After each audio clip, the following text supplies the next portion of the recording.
Manchester United prioritising new left-back as well as new winger ahead of the January transfer window, calling out the media because of disgraceful treatment surrounding Erik ten Hag, plus updates on Luke Shaw, Tyrell Malacia, Mason Mount and more. These are some of the topics we will be discussing on this morning's live show. But before we get into that, please do me one small favour, smash a like on today's video. Let's try and see 500 likes on this episode. And if this is your first time watching, please also subscribe to the channel. Currently, only 50% of people who watch our videos are subscribed. So if this is your first time watching, make sure you get involved. It's completely free content and everyone is welcome. Right.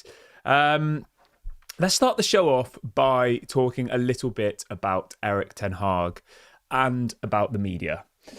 Because there's been some absolutely crazy stuff happening in the last 24 hours. So for anybody who's unaware, Erik ten Hag managed a testimonial game involving Utrecht on the weekend. A little bit strange. I don't really know why managers are doing this. Obviously, if anybody missed as well, Jurgen Klopp managed a Dortmund side. Man United played a Legends team. Like, there was loads of games that happened over the weekend that were all testimonial games or charity games, and Erik ten Hag effectively managed one of those games. So he was managing the Utrecht side. Now, the information that came out, this was literally reported by most of the mainstream media, okay? The Manchester Evening News, Daily Mail, all of those types of newspapers, websites, whatever you want to call them. And they were all coming out with a story saying that Erik ten Hag loses third game in a row, can't even beat blah, blah, blah in a charity match.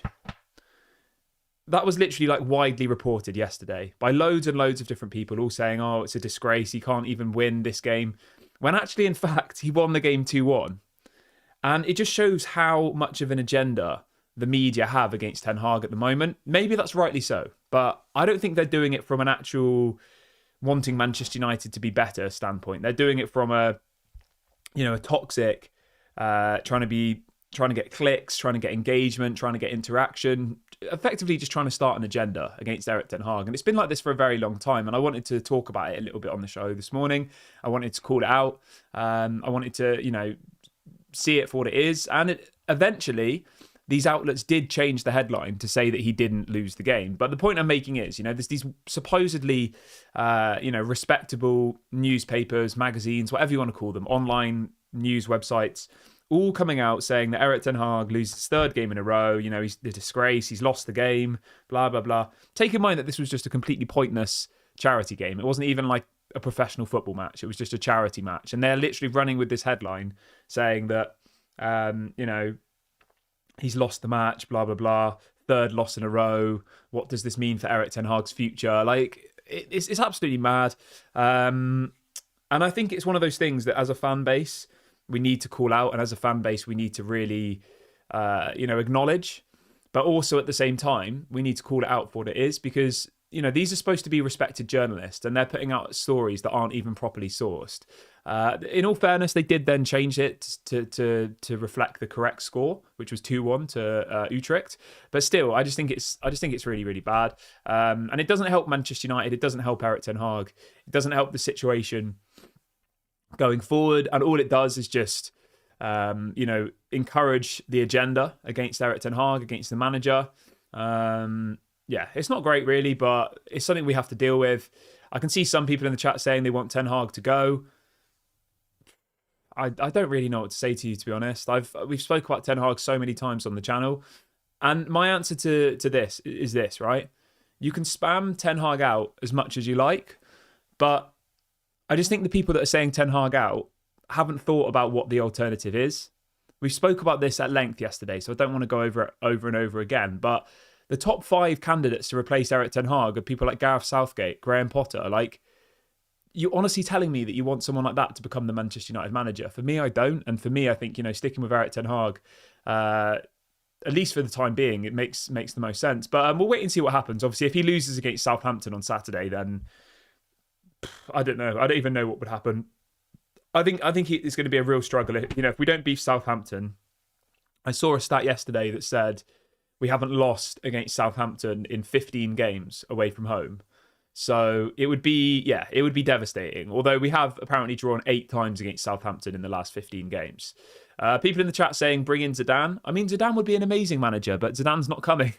Zidane doesn't want to manage in England and he doesn't speak English. So this is the thing that I've been trying to say to people, and I think people really need to realise this. You can want things, right? But if that thing isn't obtainable, then what's the point in getting rid of what you've got to effectively have nothing, you know? Like, just think about it logically. You drive Eric Ten Hag out of the club and then you get Graham Potter or Gareth Southgate and then you're all complaining anyway. So, yeah, it's not like it was like when Van Gaal was here. When Van Gaal was here, you had Jose Mourinho, who was desperate for the job. He was available. He was absolutely, he was begging for the job, wasn't he, Jose Mourinho? And that made sense because Jose Mourinho was a serial winner.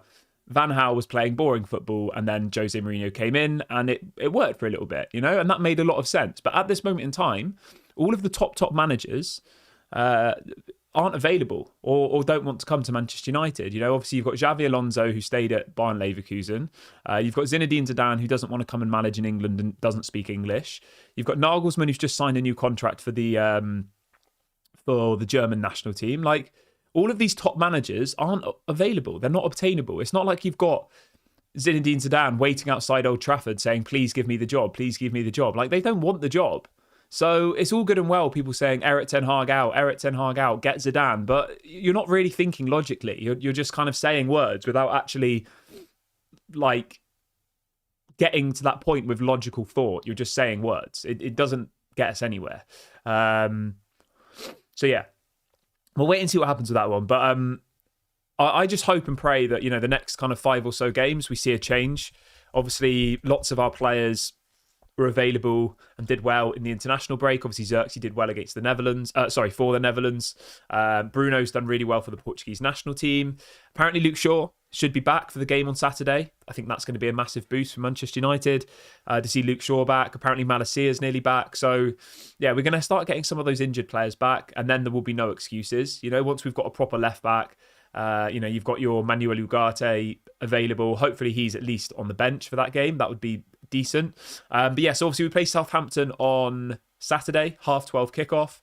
Then we've got Barnsley at home. Obviously, that's like losing that game's non-negotiable. Are Barnsley in the Championship or they're in the League One? Let's have a look. Barnsley are in League One. I mean, you'd expect that game to be putting out people like Harry Amas, Toby Collier, Ethan Wheatley. Like, you would expect some rotation in that game. And then after that, you've got Crystal Palace at Crystal Palace. I mean, those Southampton away, Crystal Palace, and then you've got Tottenham. Those are our next 3 Premier League games. If we want to get top 4, we need to at least get 6 points out of those games. You need to beat Southampton and then beat either Crystal Palace or Tottenham. I mean, realistically, you need 7 points probably.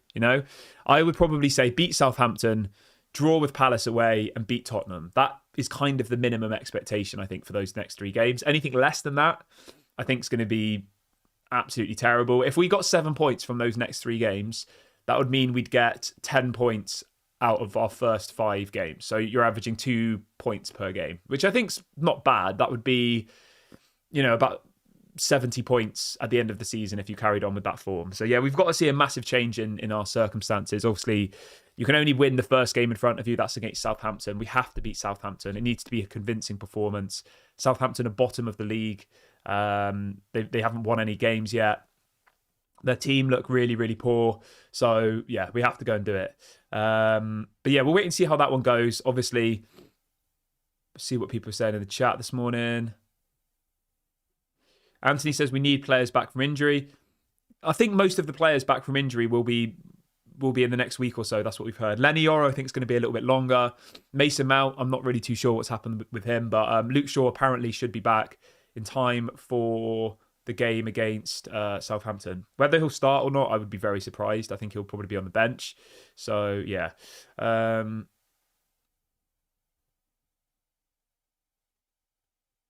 Anthony says, I think we need to increase our squad to avoid injuries. I don't think we really can now. I don't think we can we? We could sign free agents. You could sign a Rabiot. Or I think Ben Yedder is available for free. But those are kind of the only people who are available. Morgan says, saying we should get a certain manager is the same as saying selling Casemiro. These things just aren't feasible. Yeah, exactly. You know, we could all sit here and scream Rashford should be sold, but you can't sell Rashford unless someone wants to buy him. You know, and you can't get Zinedine Zidane unless he wants to come to Manchester United, and he doesn't. So, yeah, like, we can all want things. We can all say, oh, my opinion is I want Jurgen Klopp, but it's never going to happen, is it? Or I want Pep Guardiola. It's never going to happen. So you have to look at what is available. You have to look at the market. You have to look at the situation, and then you can kind of determine what's there and available. Amir says Højlund and Yoro. I think Højlund's going to be back this weekend. I don't think Yoro is, no. But I think from what I've seen and what I've heard, Højlund should be back in time for the game against Southampton, which I think is a big boost because, like, we desperately need that kind of out-and-out striker on the pitch, because obviously Xerxes is more of a hybrid striker, isn't he? He can play as a number 9 and as a number 10. So, yeah. Kev says, I reckon Eric's got until Christmas. Yeah.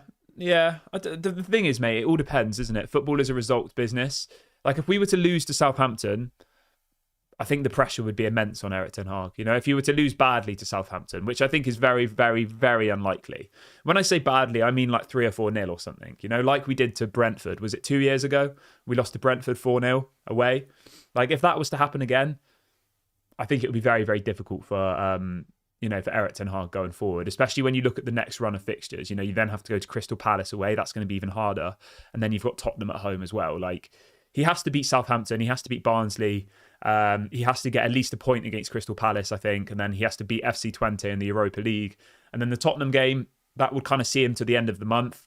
And I think, I wouldn't say the Tottenham game's a free pass then, because people will want us to win. But, you know, if you beat Southampton, you beat Barnsley, you don't lose against Crystal Palace, and you beat FC Twente, your form goes from, in the last 5 games, we've only won 1. We lost to Liverpool, we lost to Man City, we lost to Brighton, and we lost to Liverpool again. Like, we've won 1 game in the last 5, lost the other 4. If you can now go unbeaten at least till the end of September, until the Tottenham game, I think it puts him in a much better position, you know, because, yeah, we have to go on a bit of a run now, realistically. If we're going to make up the difference between where we are and where top 4 is, like, we need to go on a run. And we need to beat those teams in and around us. So, like, we need to beat the likes of Tottenham. We need to beat, who have we got after Tottenham? I think we've got Aston Villa after that. Pretty sure. Let me have a look. So yeah, I mean, the fixture list isn't very kind to Erik ten Hag, to be honest with you, at all. Really, really difficult run of fixtures, and that's why I think these next 3 or 4 games are so important, because these next 3 or 4 games should be relatively winnable. Southampton, Barnsley, Palace, and FC Twente, right? Those 4 games, I'm expecting us not to lose any of them, right? But then when you look at the games after that, you've then got Tottenham, Porto away, Aston Villa away, Fenerbahce away, and then West Ham away. We've got 5 away fixtures after the Tottenham game, all in a row. I mean, Porto away will be difficult. Villa away is going to be difficult. Fenerbahce away, very difficult. West Ham away, difficult. Like, Man United could easily get no points from any of those games, realistically. You know? Like, easily, because our away form is terrible. So that's why I think we really, really need to build a solid foundation between now and the end of September, not lose any games, go on a bit of a run, and then that gives them confidence. Hopefully by the beginning of October, you've got all of your players back. You know, obviously Mason Mount, Eleni Yoro, Malacia, everyone will be back fit and available. Then you go into that kind of really, really difficult streak. That's what we have to do, because then after that, it looks a bit easier again. You've got POK, and then Leicester City, then Ipswich, and then Bodo Glimt. So it's kind of coming at us in phases. September should be winnable games. October, very, very difficult games.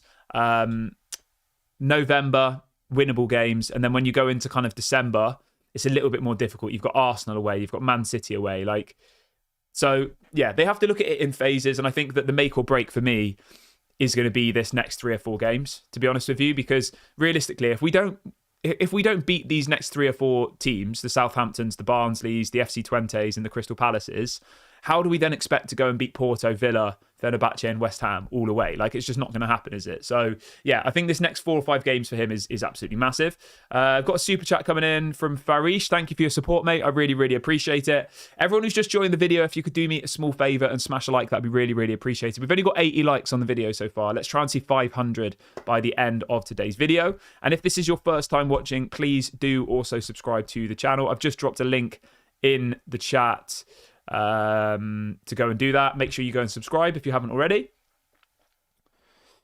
Let's see what people... Barry says losing to Southampton would be a disgrace. Yeah, I would agree with that. That would be a disgrace. You know, we haven't lost to them in 15 times away from home.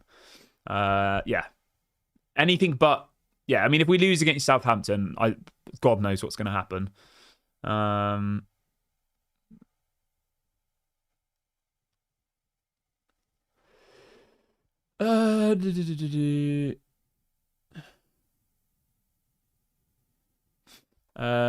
else have we got? Right, let's move on from that though. So I've addressed the media situation. Obviously, I think it's absolutely appalling that, you know, the agenda against Erik ten Hag from the media. Obviously, fans can have their opinions. That's fine. Like, you're entitled to your opinion. But the media, their job is to report news, and for them to be putting out fake stories just to try and create toxicity, like, I just think that's a disgrace. But let's move on from that and let's talk about the wing position, because there are multiple different people this morning reporting that apparently Manchester United are prioritising a new winger ahead of the January and summer transfer windows. Now, the two players that are mainly being linked today is Eze from Crystal Palace. Apparently, he's available for £68 million. I think that's probably too much money for me personally. By the time he leaves Crystal Palace, he'll be 27. £68 million. I don't think he's worth that amount of money, to be honest. I mean, obviously, we've messed everything up by paying stupid amounts of money for Anthony. So teams will look at us and say, you paid X, Y, and Z for Anthony. This is how much we want, but pay for it, or otherwise you don't get him.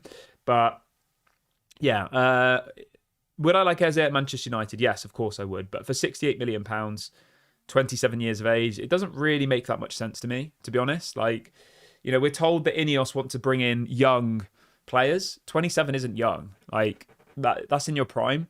There's no resale value. So yeah, I personally don't think Man United will go for Eze, but some people are saying that they're interested in him. Fabrizio said he's interested. Others have said they're interested as well. So we'll wait and see how that one materialises. But for me personally, I would much rather us go for someone a bit younger, someone who still needs to maybe develop a little bit. Because at the end of the day, you're paying £68 million for Eze because he's the finished article. Like, he's probably not going to get any better than where he is now. But I'd be interested to see what you all think. Like, would you like to see Eze at Manchester United? Let me know your thoughts in the comment section below. Let's see what else people are saying in the chat today.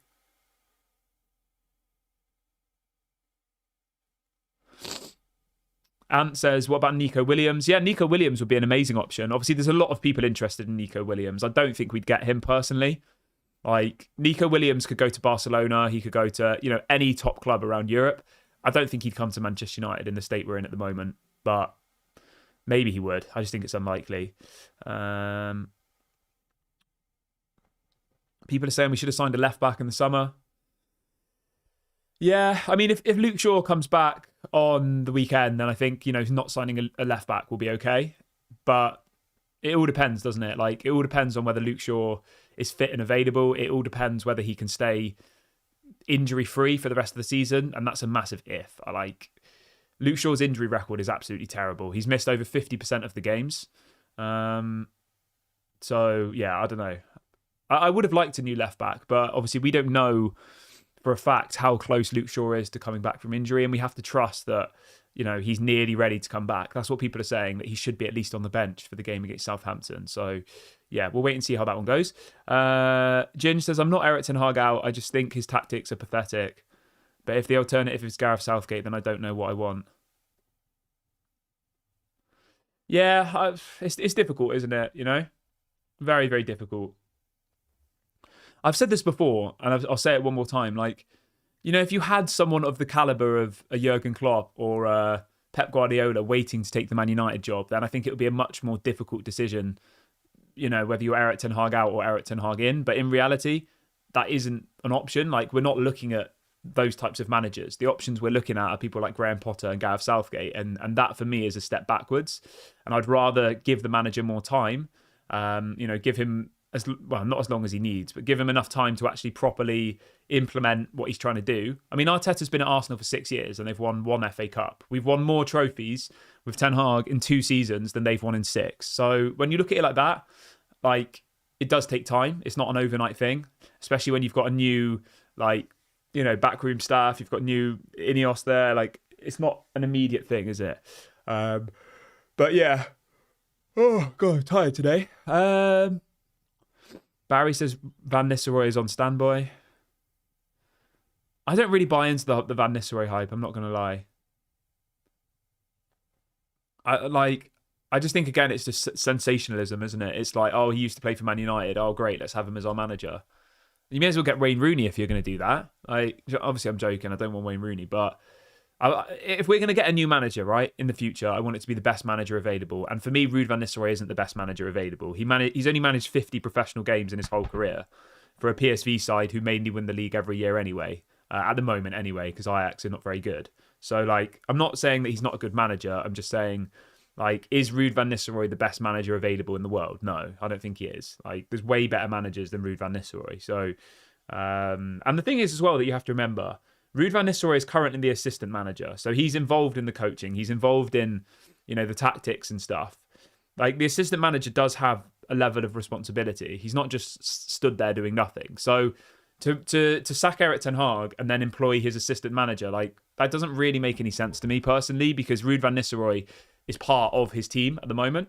So we'll wait and see. But at the moment, I think you just got to stick with them, get behind the players. Let's hope we beat Southampton on Saturday. Let's hope the rest of September is a positive month for Man United. And we'll have to see where we are in like a month's time. But I'm going to wrap the video up here. I'll be back live at 6 o'clock. Please make sure to smash a like before you leave. Subscribe to the channel if you're new. This has been Daily Red Devil. Have a lovely evening, morning, day, wherever you are in the world. And I'll speak to you all later. Bye for now.